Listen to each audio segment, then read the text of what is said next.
Kefken ve Kerpe, Kocaeli'nin Karadeniz kıyısında olağanüstü güzelliğe sahip sahil köyleridir. İstanbul'a İzmit-Kandıra üzerinden yaklaşık 160 km mesafede olup araç ile 2-2,5 saatte ulaşılabilir. Alternatif bir yol olarak Şile ve Ava üzerinden de kıyı köylerini takip ederek Kefken'e gidebilirsiniz.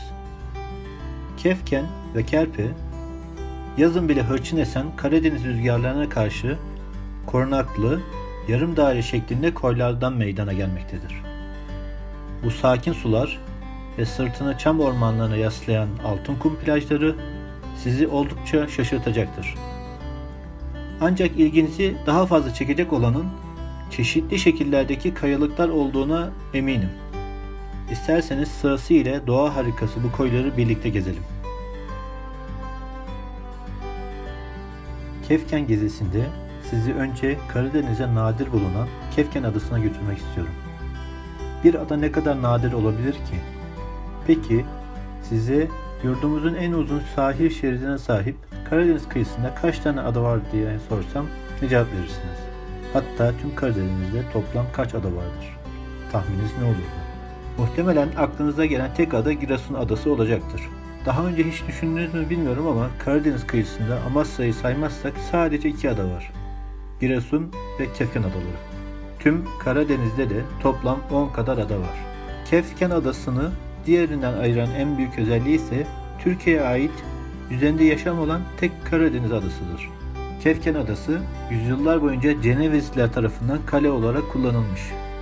Adada hala sur kalıntıları ve antik su kuyuları mevcut. Yakın zamana kadar adada birçok aile yaşıyormuş. Şimdi ise 1870 yılında Fransızlar tarafından yapılmış deniz fenerinin bekçisi ve ailesi yaşamakta. Adada fener haricinde gözlem ve radar görevi yapan kıyı emniyetine ait binalar ve bir de liman bulunmakta. Liman hem denizde yaşanan kazalara müdahale etmek için hem de tekne balıkçılarının zor zamanlarda sığınması için kullanılmakta. Adaya Kefken'den kiralanan teknelerle ulaşabilirsiniz. Adanın tarihi bir özelliği daha var. Kandıra bölgesini işgal eden Yunan birliklerine karşı Kuvayi Milliye'den İpsiz Recep adayı savunma ve saldırı üssü olarak kullanmış.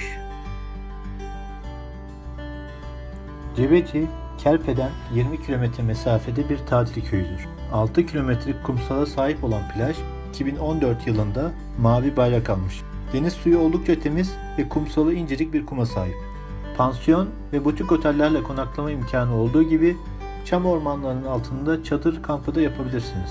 Cebeci sahilinden Karasu'ya doğru birkaç kilometre mesafedeki Tuzağızı ve diğer birkaç köye gittiğinizde ise çeşitli türde kayalıklarla karşılaşacaksınız. Bu kayalıklara baktığınızda gözünüzde insan ya da hayvan silüetleri canlanacak.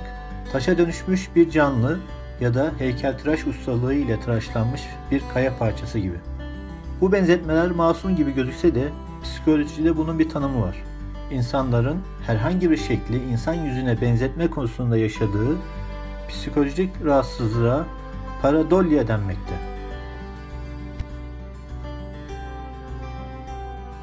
Pembe kayalar sadece Karadeniz'in değil, Türkiye'nin en ilginç doğa harikasına sahip bir kaya yapısıdır. İçinde demir filizleri barındıran kayalar suyla teması sonrası pembe rengi alır. Aslında demirin paslanması sonucu oluşmuştur. Suyun içinde yumuşak bir yapıya sahip olan bu kaya türü dışarı çıkartıldığında sertleşir. Bu özelliğinden dolayı yüzyıllar boyunca taş ocağı olarak kullanılmış. İlginçtir, Rumeli Hisarı hatta Sultanahmet Camii yapımı için buradan taş kesildiği bilinmektedir. Suyla kaplıyken pasta dilimi şeklinde kesilen kayalar denizde teknelere yüklenerek İstanbul'a taşınırmış. Doğal oluşum gibi görünen kayalıktaki düz tabakalar ve kanallar aslında kesimi yarım bırakılan taşlardır. Kış aylarında Karadeniz'in hırçın dalga ve rüzgarının şekillendirdiği üst kısımdaki kayalıkta ise hayal gücünüze bağlı olarak farklı silüetler görebilirsiniz. Bahar ayları pembe kayaların güzelliğini yaşayabileceğiniz en güzel aylardır. Kefken yarım daire şeklindeki koylardan büyük olanının kıyısına kurulmuş şirin bir balıkçı köyüdür. Küçük bir de balıkçı limanı vardır. Limanın üst kısmındaki balık restoranlarında her zaman taze bir balık bulabilirsiniz. Geniş kum plajının yönü batıya doğru baktığı için durgun ve sığ bir denizi vardır. Bu özelliğiyle Karadeniz'de az sayıda bulunan güvenli plajlar arasında yer almaktadır. Karadeniz'in o meşhur dalgasını burada, fırtınada bile görmeniz pek mümkün değildir. Kayalıklar haricinde ise tamamıyla kumdur. Deniz bazı yerlerde 100 metre açıkta bile boyu geçmeyecek kadar sığdır. Karadeniz'in en güzel koy ve falezlerine sahip olan Kerpe, Kefken'den daha küçük bir koy olsa da Kartal kayalıkları meşhurdur. Bu kayalıklar birçok film ve klipte dekor olarak kullanılmıştır. Kerpe'nin mavi bayraklı plajı Kefken'den aşağı kalır yanı yoktur. Bahar aylarında plajın girişindeki park pavlonya çiçeği ile kaplanır. Ayrıca Kadınlar Plajı isminde sadece kadınlara hizmet veren özel bir plaj vardır. Akçakocabey, Ertuğrul Gazi ve Osman Gazi'nin silah arkadaşıdır. Kandıra Fatihi olarak bilinmektedir. Akça, eski Türkçe'de oldukça, hayli beyaz anlamındadır. Koca ise kocamış fiilinin kökü olup büyük, ihtiyar anlamına gelmektedir.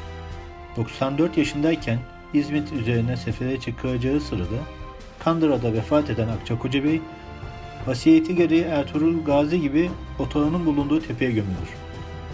Zaman sonra onun anısına bu bölgeye Kocaeli adı verilir. 1974 yılında Kandıra Babatepe mevkiinde mezarının bulunduğu tepeye mermerden otağı biçiminde bir anıt yapılır. Anıt bölgesi ziyaretçiler için düzenlenmiş olup otopark ve mescit bulunmaktadır. Ayrıca anıt tepenin çevresinde 4000 metrelik bir yürüyüş parkuru mevcuttur. Babatepe, Kandıra'dan 7 kilometre mesafede Kefken yolu üzerindedir. Bir sonraki videomda Kefken, Pembe Kayalar'da yapmış olduğum çadır kampını paylaşacağım. Yolunuz açık olsun.